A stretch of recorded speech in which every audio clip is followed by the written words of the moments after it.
Hi, I'm Carl and welcome to Adventures in Camping. Today is part 3 of the Basecamp bushcraft sawbuck. The sawbuck that I am building is based on an idea that I got from one of the carpenters at work. Guy's name is Chuck Shepard. He is a veteran, and we should all thank our veterans for everything that they have done. If you want to see more videos like this, subscribe and ring the bell so you're notified when I put out a new video.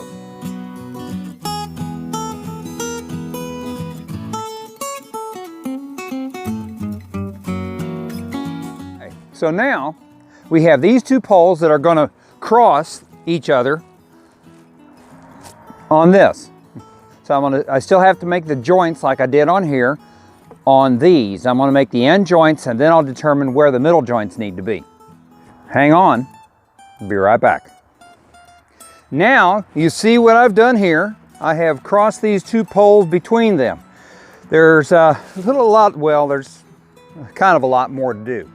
So the next step is to mark these so that they join together like these. Then we'll work on these two ends so that they don't move. Now, remember, I'm doing all this the same way I showed in the beginning of the video, so that's why I'm not repeating it.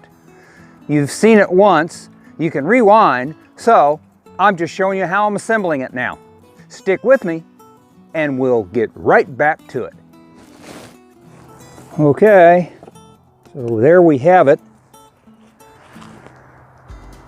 So here is where we come into the next step. Unless I do something other than just tie it, you see how these things move around a little bit.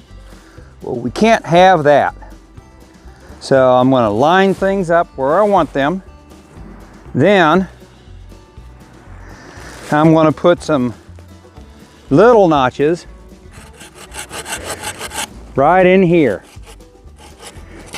Don't need a lot, just enough to keep it from sliding back and forth. All right, now all of these, both sides, have that notch.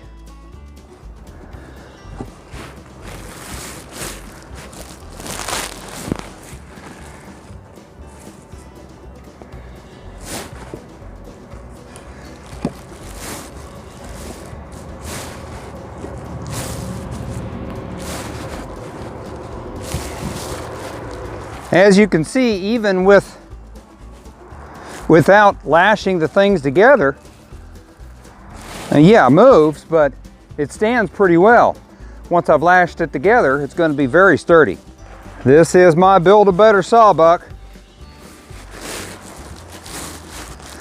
Build a sawbuck I can move around, and I don't have to worry about it being loose.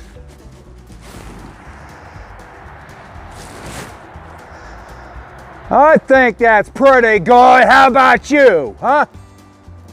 You thought I was nuts, didn't you? Well, here it is.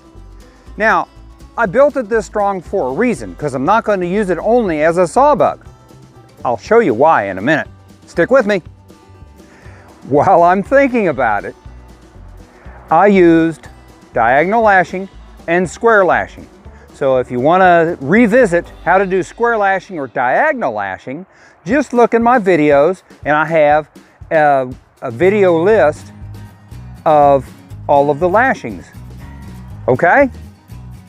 So now, like I said, I did this for a reason. I also want to use this to strip bark on.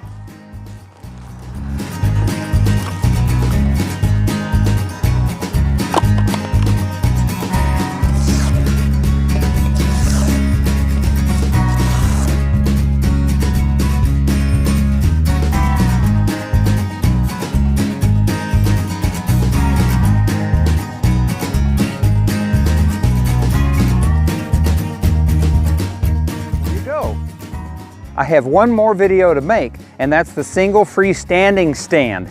We'll get that next time. And you know why this was all started?